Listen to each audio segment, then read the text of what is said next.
പരിശുദ്ധമായ ഖുർആൻ പാരായണം ചെയ്യപ്പെടുന്ന വീടിനെ കുറിച്ചും പരിശുദ്ധമായ ഖുർആൻ പാരായണം ചെയ്യപ്പെടാത്ത വീടിനെ കുറിച്ചും ഹബീബ് മുഹമ്മദ് മുസ്തഫ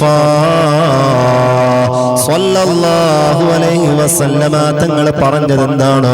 അബ്ദുറഹ്മാൻ ഇബ്നു സാബിത്ത് റളിയല്ലാഹു അൻഹു തങ്ങൾ പറയുകയാണോ, ലോകത്തിന്റെ നേതാവ് സയ്യിദുൽ വജൂദ് മുഹമ്മദ് മുസ്തഫ സ്വല്ലല്ലാഹു അലൈഹി വസല്ലമ തങ്ങൾ പറയുകയാണോ, പരിശുദ്ധമായ ഖുർആൻ പാരായണം ചെയ്യപ്പെടുന്ന വീട്ടിൽ നന്മ വർദ്ധിക്കുകയും വീട്ടുകാർക്ക് വിശാലമാക്കുകയും അവിടെ മലക്കുകൾ സന്നിഹിതരാവുകയും പിശാചുകൾ പുറത്തു പോകുകയും ചെയ്യും.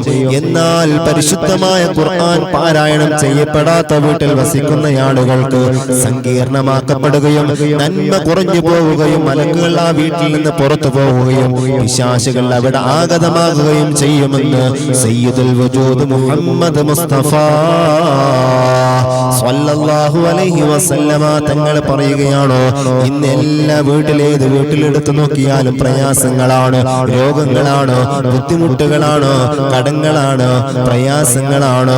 എന്തേ പണ്ട് കാലത്തൊന്നും ഇതില്ലാതിരുന്നത്?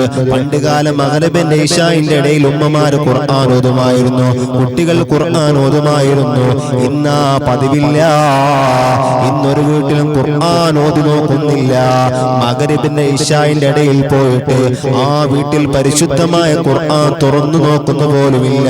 പിന്നെ എവിടെയാണ് അള്ളാഹു നമുക്ക് ബറക്കത്ത് നൽകുന്നത്?